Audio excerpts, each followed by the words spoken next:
bizə başlaram, mən durğun həyatda bezən millətəm.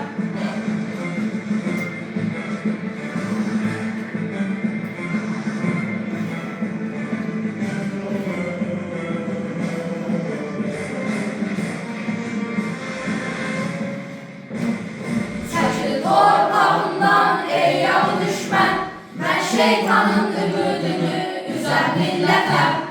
Dünyanı üstümə qaldırdın yeter. Dünyanın dərdinə dözən millətəm. Çəkil torpağımdan ey yağı düşmən. Mən şeytanın ümidini üzen millətəm. Dünyanı üstümə qaldırdın yeter. Dünyanın dərdinə dözən millətəm. Bu dünyanın dərdinə dözən millətəm.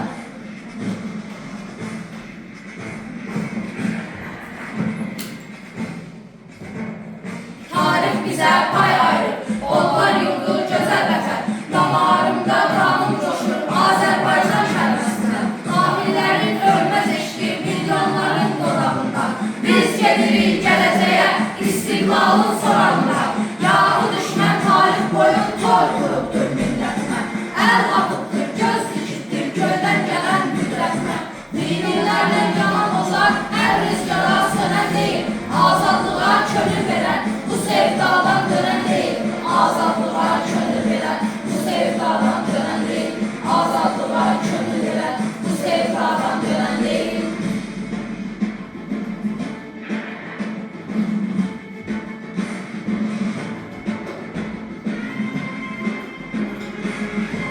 Babaların yiğit ruhu dirildi. Ömür bizə vətən üçün verildi. Qisas deyil Türk yaddaşı şanımız. Qurban etsək halal olsun qanımız. O qansızdan özümüzü almasaq, vətən bizi oğul deyib öyməsin. Dur qardaşım, silahımız qeyrətdir. Cənnət yurda iblis əylik dəyməsin. Çəkil torpağından ey yağı düşmən. Mən şeytanın ümidini üzən millətəm. Dünyanı üstümə qaldırdın yeter. Dünyanın dərdinə dözən millətəm. Çəkil torpağından ey yağı düşmən. Mən şeytanın ümidini üzən millətəm. Dünyanı üstümə qaldırdın yeter. Dünyanın dərdinə dözən millətəm.